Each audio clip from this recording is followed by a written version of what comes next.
हिंगोली जिल्ह्यातील कळमनुरी तालुक्यातील माळधावडा येथील रहिवासी असलेले धनगर आरक्षण योद्धे अशोकराव म्हस्के नाईक यांनी धनगर समाजाला एसटी प्रवर्गातून आरक्षण मिळावे आणि आदिवासी समाजाला लागू केलेल्या 22 योजना तात्काळ सरकारने द्याव्यात या मागण्यांसाठी सुरू केलेले आमरण उपोषण तात्पुरते स्थगित करण्यात आले आहे। अशोकराव म्हस्के नाईक यांनी 3 नोव्हेंबर पासून जिल्हाधिकारी कार्यालय हिंगोली येथे आमरण उपोषण सुरू केलं होतं।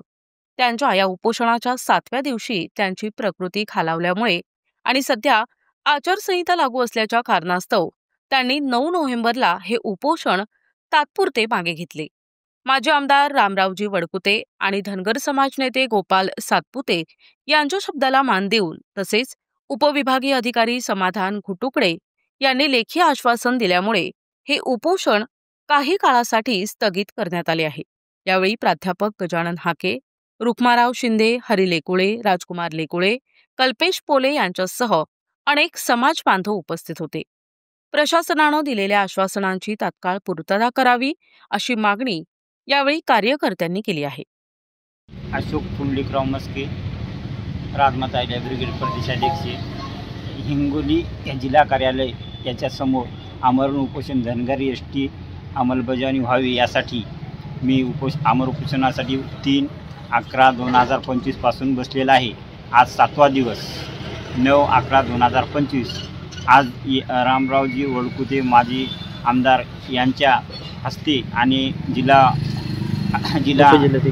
उपाधिकारी यांच्या हस्ते मी उपोषण आज मागे घेतले आहे। माझी प्रकृती खालावली असल्यामुळे आणि आचारसंहिताचे 10 तारखेपासून उल्लंघन होणार नाही याच्यासाठी म्हणून कायद्याचा पालन करण्यासाठी हे उपोषण काही दिवसासाठी स्थगित केलेले आहे आणि हा माझा लढा चालूच राहणार आहे। समोर सगळ्या समाजाच्या वतीनं अशोक म्हस्केंना धन्यवाद देतो, म्हस्के नाईकांना, की यापूर्वी सुद्धा त्यांनी धनगर आरक्षणासाठी मोठ्या प्रमाणात उपोषण केलं होतं।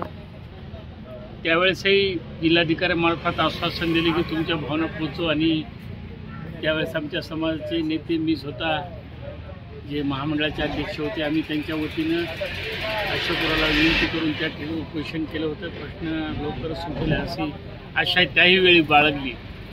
आज 7वा दिवस आहे। प्रशासनाने दुर्लक्ष केलं होतं आणि म्हणून आज प्रशासनाला जिल्हाधिकाऱ्यांना यांना आम्ही आज कॉन्टॅक्ट करून आज उपोषणाची दखल घेऊन या ठिकाणी उपजिल्हाधिकारी येऊन विनंती केली। त्याचप्रमाणे राज्याचे महसूल मंत्री बावनकुळे साहेबांशी फोनवर संपर्क झाला।